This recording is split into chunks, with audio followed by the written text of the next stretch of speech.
नमस्कार and welcome to my YouTube channel English for all. This is Manish Rai. आज प्रस्तुत है idiomatic use of a an. जी, आज हम पढ़ेंगे ए और एन के मुहावरेदार प्रयोग। बच्चों, इस वीडियो को शुरू से लेकर के अंत तक अवश्य देखें, क्योंकि इस वीडियो को देखे बगैर ए और एन के संदर्भ में आपकी जो भी जानकारी है वह अपूर्ण मानी जाएगी। इस वीडियो के पहले भी ए और एन के संदर्भ में मैंने 2 वीडियो अपलोड किया हुआ है। उन दोनों वीडियोज़ को भी आप अवश्य देखें। वहाँ आपको ये पता चलेगा कि ए और एन का संबंध वॉवेल और कॉन्सोनेंट से नहीं बल्कि साउंड से है। आपको ज्ञात है कि कॉन्सोनेंट साउंड के पहले ए का प्रयोग होता है और वॉवेल साउंड के पहले एन का प्रयोग होता है। तो ये साउंड समझने के लिए आप गिवन वर्ड को जिसके पहले ए एन का प्रयोग करना है उसको हिंदी में लिखें। हिंदी में लिखने पर यदि उसका पहला लेटर क से ज्ञ के बीच में आता है तो आप उसको कॉन्सोनेंट साउंड मानेंगे और उसके पहले ए का प्रयोग करेंगे। यदि गिवन वर्ड का पहला लेटर, पहला अक्षर अ से अह के बीच में आता है तो उसे वॉवेल साउंड समझेंगे और उसके पहले आप एन का प्रयोग करेंगे। जी बच्चों, तो ये था रिकैपिचुलेशन था। अब आइए आज की वीडियो की शुरुआत करते हैं, अर्थात idiomatic use of a N देखते हैं।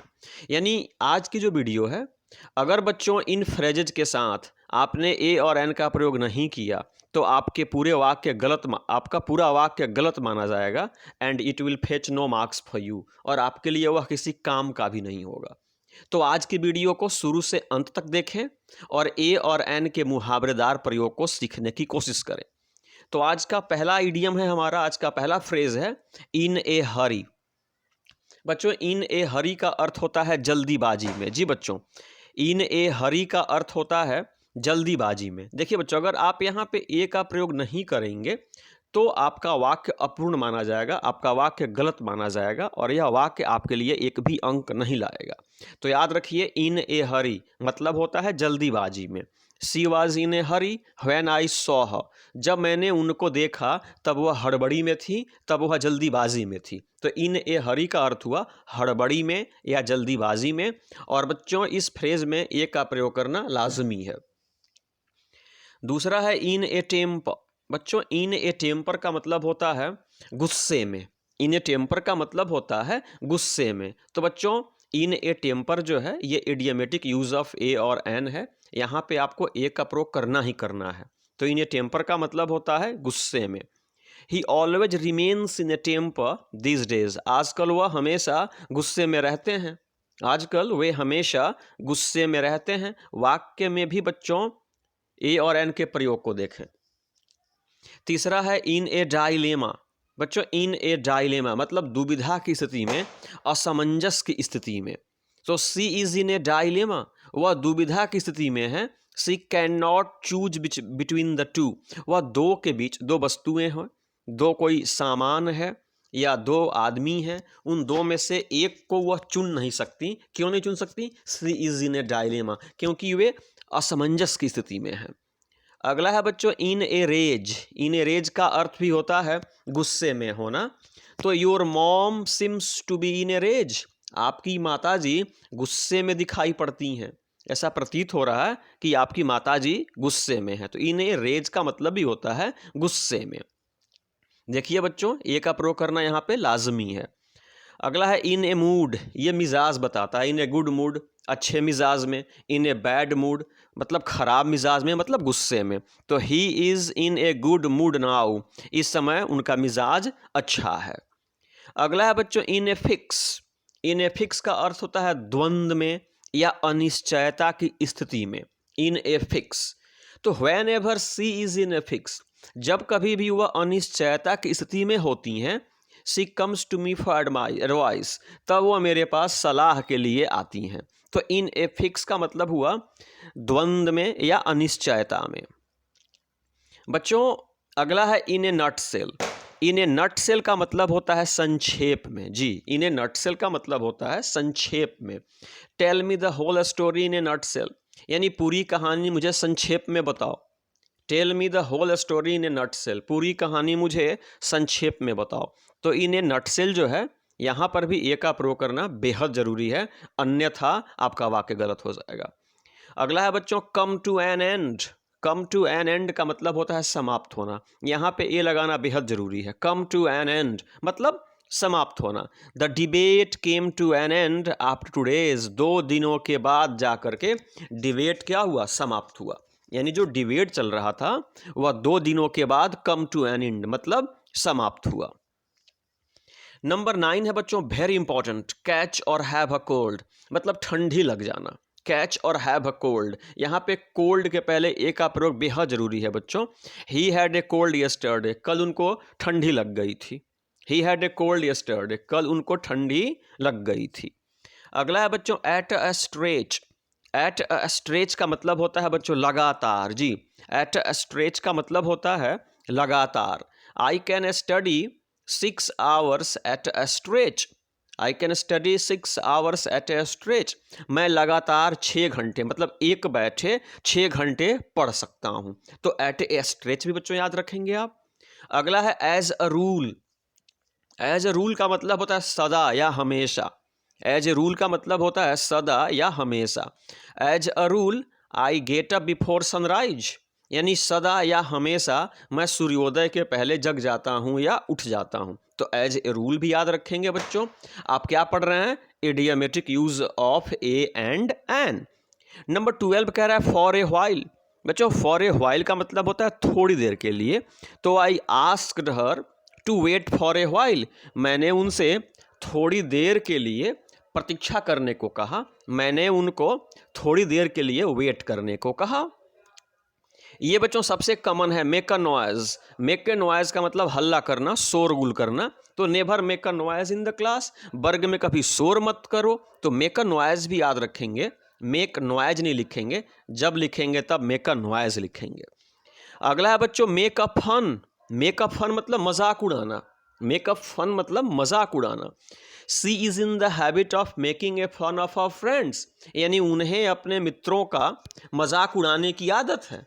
उन्हें अपने मित्रों का मजाक उड़ाने की आदत है। ठीक है। अगला है मेक एन एक्सक्यूज, बहाना बनाना। मेक एन एक्सक्यूज का मतलब होता है बच्चों बहाना बनाना। तो सी मेड एन एक्सक्यूज, उन्होंने बहाना बनाया, यानी वह बहाना बनाई। And left the meeting early, और मीटिंग से जल्दी ही चली गई।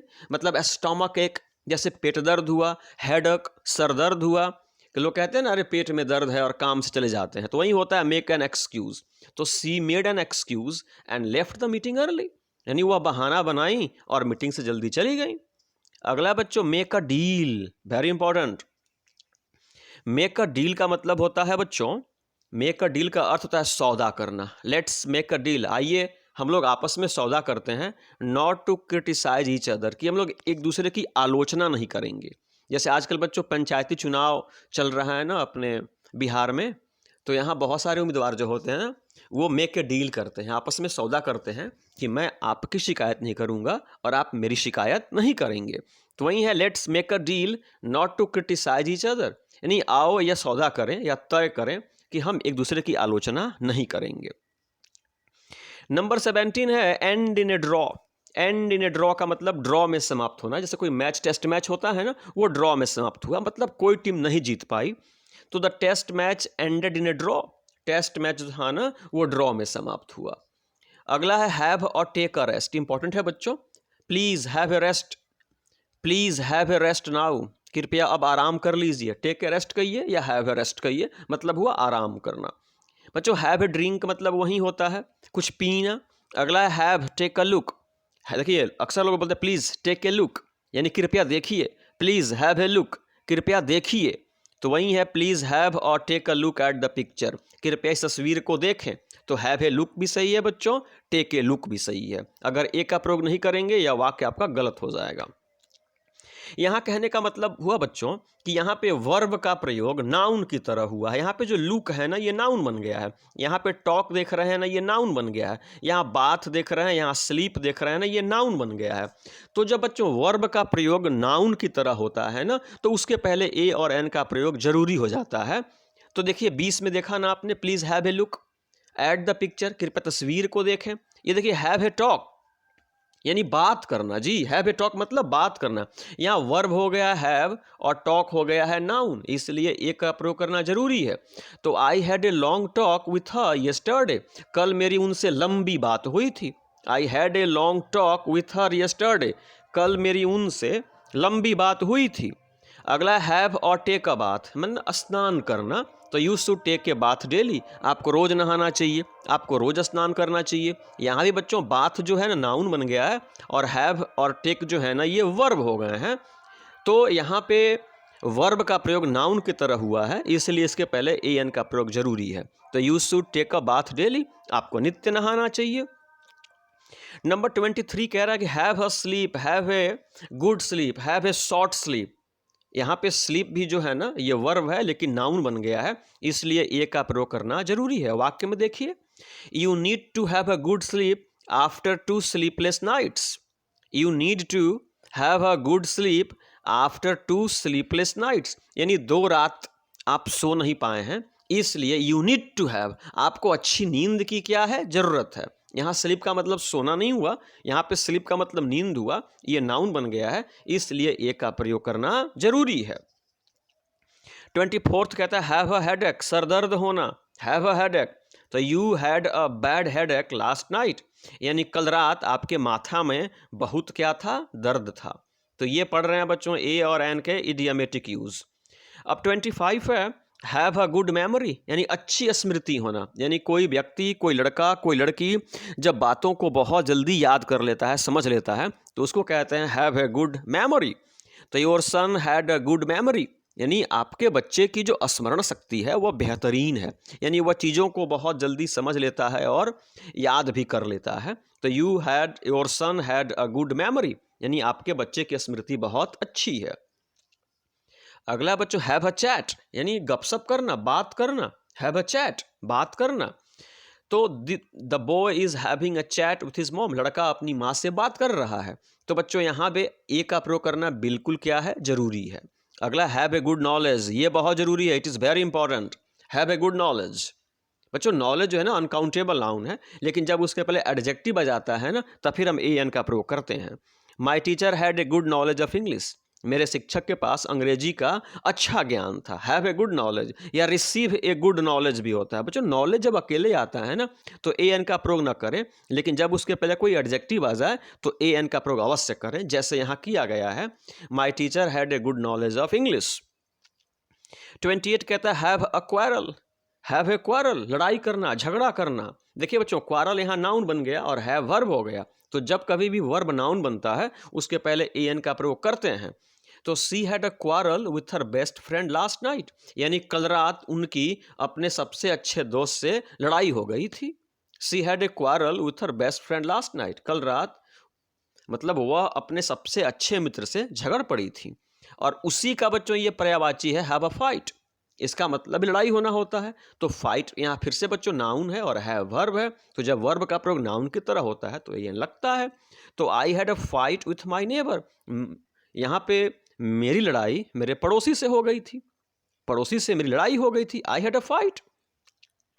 अगला बच्चों have a good day, have a bad day, अच्छा दिन होना, बुरा दिन होना। यहाँ पर भी ए का प्रयोग जरूरी है बच्चों। India had a bad day against Pak in the T20 world cup match, अभी हाल ही में जो मैच कंक्लूड हुआ ना जिसमें 10 विकेट डिफीट मिला इंडिया को, तो वहीं उस दिन इंडिया का क्या था बच्चों, बैड डे था। तो India had a bad day against Pak in the world cup T20 match, यानी वर्ल्ड कप T20 मैच में पाकिस्तान के खिलाफ भारत का दिन अच्छा नहीं था, बुरा दिन था। और बच्चों 31 है have a good time, have a bad time, यानी समय को एंजॉय करना, अच्छा समय होना, बुरा होना। अच्छा होना तो हैव ए गुड टाइम, बुरा होना हैव ए बैड टाइम।